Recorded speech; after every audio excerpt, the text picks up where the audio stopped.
شرک کی اقسام ہمارے علماء نے مختلف انداز میں بیان کی ہیں۔ ایک شرک فی العقیدہ ہے، عقائد میں شرک۔ ایک شرک فی العمل ہے، عملی شرک۔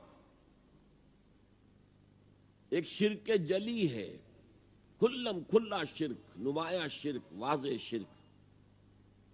ایک شرک خفی ہے، وہ شرک جو چھپا ہوا ہے، جس پر کسی مفتی کا فتویٰ نہیں لگ سکتا لیکن ہے شرک۔ جہاں تک اس شرک کی شناعت کا تعلق ہے، اللہ تعالیٰ نے ارشاد فرمایا ان اللہ لا یغفر ان یشرک بہ، اللہ تعالیٰ اسے تو ہرگز معاف نہیں کرے گا کہ اس کے ساتھ شرک کیا جائے۔ وَيَغْفِرُ مَا دُونَ ذَلِكَ لِمَن يَشَاءُ، اور بخش دے گا، معاف کر دے گا جو اس سے کمتر ہے، جس کو چاہے گا۔ یہ بھی اوپن لائسنس نہیں ہے کہ باقی جو چاہو تم کرو، پیشگی معافی کا اعلان ہے، نہیں، جس کو چاہے گا بخش دے گا، لیکن یہ کہ شرک کو وہ معاف نہیں کرے گا۔ اور گمراہی،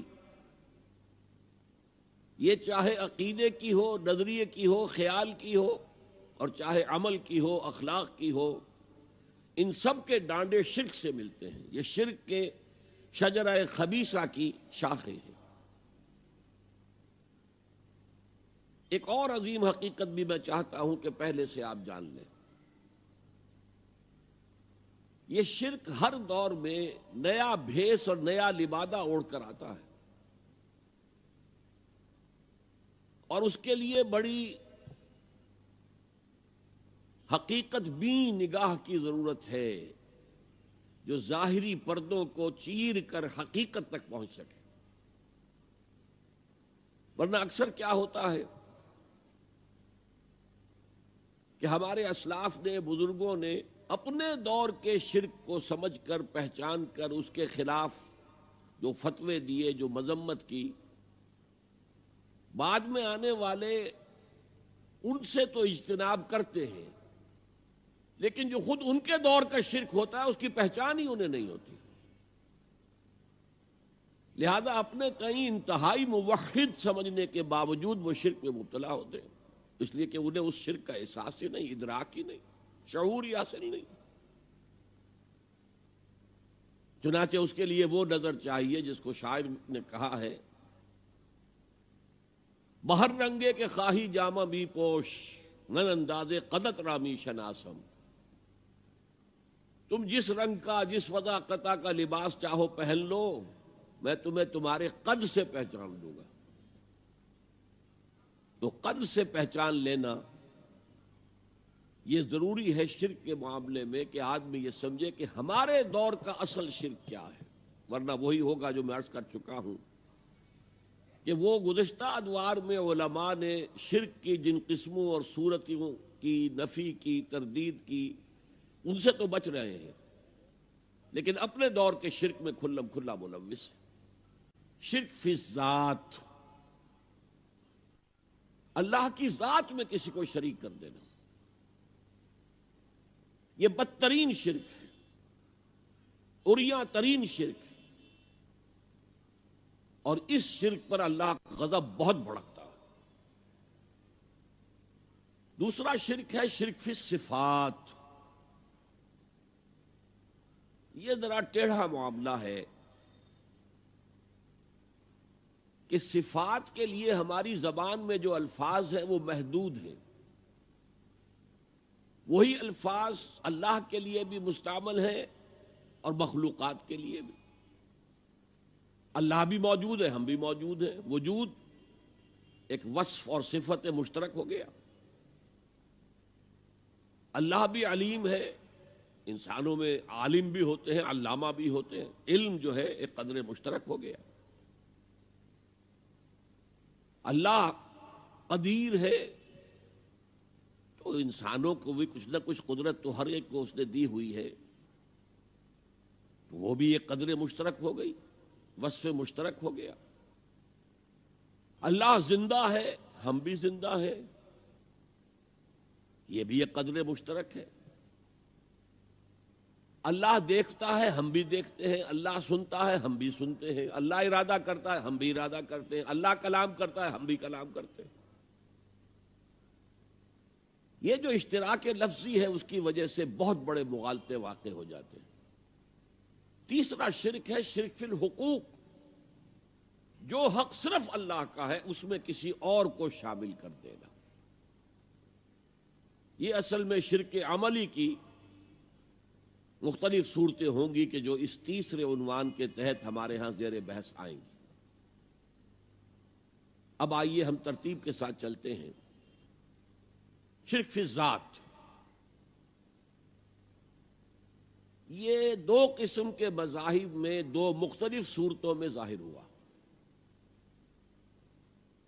عجیب بات ہے، آئرنی آف فیٹ جسے کہا جاتا ہے انگریزی میں، بڑی ستم ظرفی کی بات ہے کہ اس کی بدترین شکل ان قوموں میں پیدا ہوئی جو انبیاء اور رسول کے ماننے والے تھے۔ حضرت ابراہیم کے نسل کے لوگ جو عرب میں آباد تھے، حضرت اسماعیل کی نسل کے لوگ، وہ فرشتوں کو خدا کی بیٹیاں قرار دیتے تھے، اور ان کی اکثر دیویوں کے نام مؤنث ہے، اسی لیے لات، عزا، عزا عزیز کا مؤنث ہے، منات، لات۔ وہ یہ سمجھتے تھے کہ یہ فرشتے ہیں اور فرشتوں کو اللہ کو بہت بیٹیوں کی طرح عزیز ہیں، یہ اللہ کی بیٹیاں ہیں، یہ ہماری شفاعت کریں گی اللہ کے ہاں۔ تو یہ شرک فی الذات، اللہ کی بیٹی بنا دینا، ذات میں شریک ہو گئی۔ میں نے عرض کیا تھا قرآن مجید میں جتنا غضب اللہ کا، جتنا غصہ اس پر آتا ہے اور کسی طرح کے شرک پہ نہیں آتا۔ سورہ مریم میں فرمایا وَقَالُوا اتَّخَذَ الرَّحْمَنُ وَلَدًا لَقَدْ جِئْتُمْ شَيْئًا إِدًّا تَكَادُ السَّمَاوَاتُ يَتَفَطَّرْنَ مِنْهُ وَتَنشَقُّ الْأَرْضُ وَتَخِرُّ الْجِبَالُ هَدًّا أَن دَعَوْا لِلرَّحْمَنِ وَلَدًا وَمَا يَنبَغِي لِلرَّحْمَنِ أَن يَتَّخِذَ وَلَدًا۔ اگر اس کے لہجے کو آپ سمجھ سکیں، اس میں جو غضب مضمر ہے، چھپا ہوا ہے، اسے پہچان سکیں، کلام کی اگر شناخت ہو۔ وَقَالُوا اتَّخَذَ الرَّحْمَنُ وَلَدًا، انہوں نے کہا رحمان نے کسی کو بیٹا بنایا ہے۔ لَقَدْ جِئْتُمْ شَيْئًا إِدًّا، تم ایک بہت ہی خطرناک، خوفناک، بہت ہی گستاخی والی بات لے کر آئے ہو۔ اور وہ کتنی بڑی گستاخی ہے اللہ کی جناب میں۔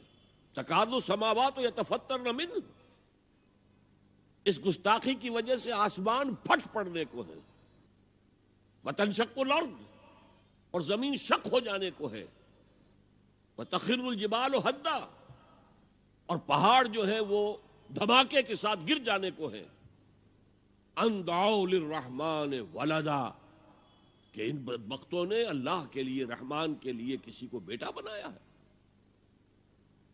وَمَا يَنبَغِي لِلرَّحْمَنِ أَن يَتَّخِذَ وَلَدًا، اور اللہ کی شان کے شایان ہی نہیں ہے، رحمان کی شان کے شایان ہی نہیں ہے کہ وہ کسی کو اولاد بنائے۔ خدا نے شکل اختیار کر لی ہے انسانوں کی، یہ بھی بدترین شرک ہے۔ یہ ہوا انڈیویجول لیول پر۔ چنانچہ آپ کو معلوم ہونا چاہیے عیسائیت میں بھی پہلے عقیدہ تھا کہ حضرت مسیح گاڈ انکارنیٹ ہے، خدا کا ظہور ہے، خدا کی شکل ہے۔ بعد میں پھر تثلیث کا عقیدہ وجود میں آیا، اور پہلی تثلیث مختلف تھی موجودہ تثلیث سے۔ پہلی تثلیث تھی باپ، God as father, God as mother, حضرت مریم کو شامل کرتے تھے، اور پھر گاڈ ایز سن، حضرت مسیح، تین۔ اور اس کے بعد حضرت مریم کو وہاں سے بے دخل کر کے دی ہولی گھوسٹ، جبریل امین، ان کو شامل کیا گیا۔ تو یہ فلسفیانہ مذاہب کے شرک ہیں کہ جو دنیا میں پیدا ہوئے ہیں، اور یہ شکلیں ہیں کہ جو شرک فی ذات کی ہیں، جو بدترین شرک ہے، جو اللہ کے غضب کو بھڑکانے والا شرک ہے، اور یوں سمجھیے کہ اریاں ترین شرک ہے۔ یہ شرک فی العقیدہ کی بدترین صورت ہے۔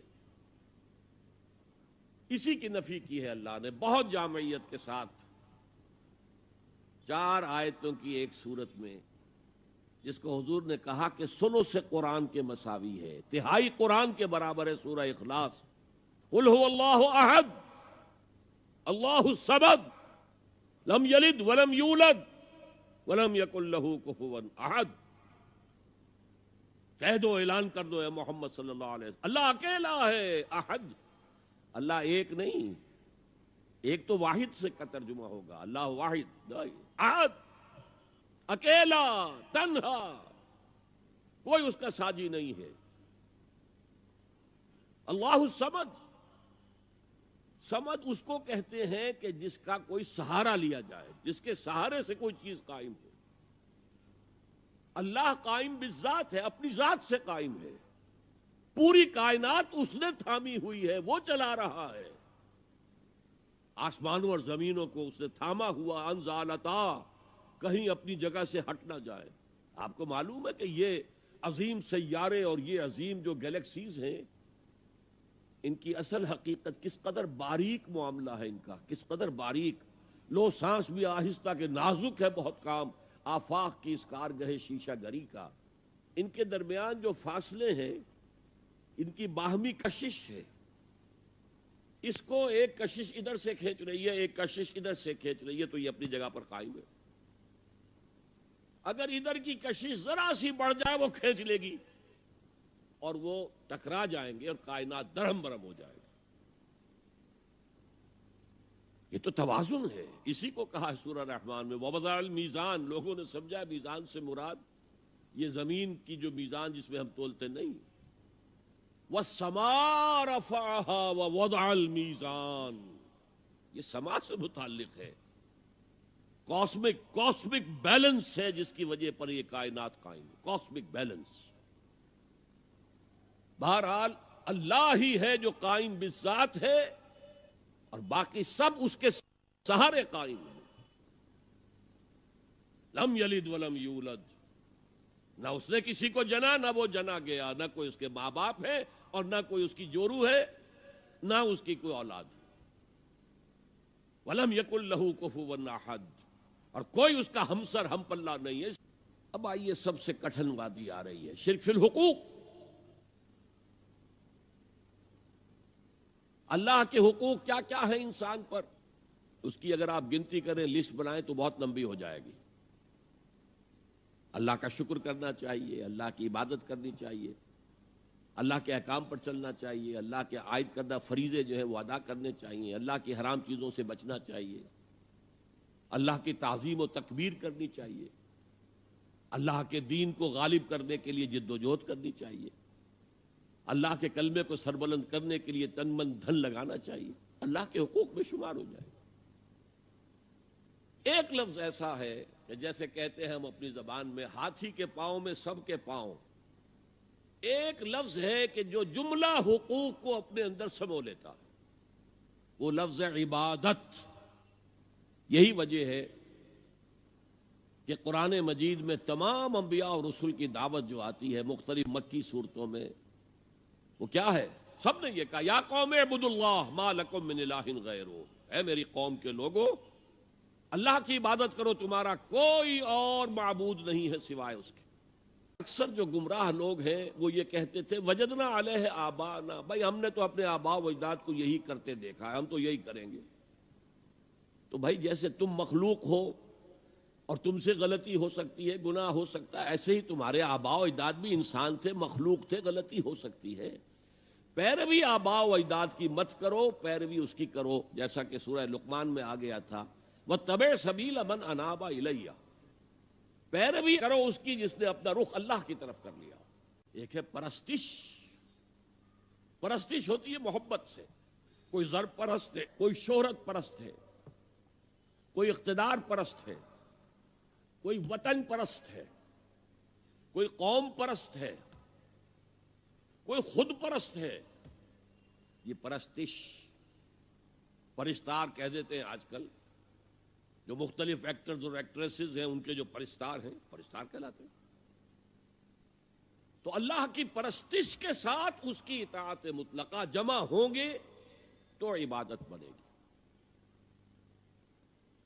یہ تو ہو گیا عبادت کی تعریف کا معاملہ. اسی لیے اللہ کے سوا کسی اور کی اطاعت جس سے اللہ کی معصیت لازم آتی ہو شرک. لا طاعت لمخلوق فی معصیت الخالق. مخلوق میں سے کسی کی اطاعت نہیں ہوگی یہ اس معاملے میں جس میں خالق کی معصیت لازم آ رہی ہے. ہاں خالق کے احکام کے اندر اندر والدین کا حکم بھی مانو، اطاعت کرو، اساتذہ کا حکم مانو، کسی اور کو اپنا لیڈر مانا ہے اس کا حکم مانو، لیکن ناٹ بیونڈ. وہ جو سرکل ہے کتاب و سنت کا اس سے باہر نہیں. صبح کا وقت ہے، آنکھ بھی کھلی ہے، کوئی اذان کی آواز بھی کان میں آئی ہے،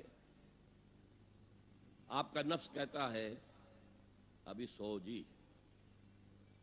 آپ نے اپنی چادر یا کمبل کو درست کیا اور کروٹ لی اور سو گئے. یہ کیا ہے؟ آپ نے کس کا حکم پیچھے پھینکا اور کس کا حکم مانا؟ اللہ کے حکم کو پیچھے پھینک دیا، نفس کے حکم کو آگے رکھا. یہ شرک، اس شرک کو جاننے والے بہت کم ہیں. آج کی دنیا کا سب سے بڑا شرک اسے کوئی جانتا ہی نہیں. وہ شرک فی العقیدہ ان کو معلوم ہے اور اس کے اوپر فتوے بھی وہ لگا دیں گے. کوئی قبر کے سامنے کھڑے ہو کر کوئی دعا کر رہا ہے، کسی کو رکوع کر لیا، کسی نے سجدہ کر لیا تو خیر ٹھیک ہے، وہ تو ایک شرک جلی ہو رہا ہے، وہ تو معلوم ہے، اس کی نفی ہو رہی ہے. لیکن یہ وہ تھے شرک جو پہلے تھے. آج کا شرک بالکل اور ہے. آج کا شرک دو میں گنوا دیتا ہوں آپ کو. ایک ہے عوامی حاکمیت کا تصور، ایک ہے مادہ پرستی کا تصور. مادے پر سارا توکل اور اعتماد ہے. اللہ پر کہاں توکل رہا، کہاں اعتماد رہا؟ میٹیریلزم یہ ایک مذہب ہے، یہ ایک فلسفہ ہے. بہرحال اطاعت کے ضمن میں شرک فی الاطاعت کیا ہے؟ انفرادی سطح پر نفس پرستی، نفس کو اپنا معبود بنا لینا. اجتماعی سطح پر عوام کی حاکمیت، بدترین شرک. اب آئیے محبت. شرک فی المحبت کیا ہے؟ اگر کسی بھی شے اور کسی بھی انسان کی محبت اللہ کی محبت سے بڑھ جانا تو دور کی بات ہے، برابر بھی آ کر ہم نشین ہو گئی، بیٹھ گئی، تو یہ شرک ہے.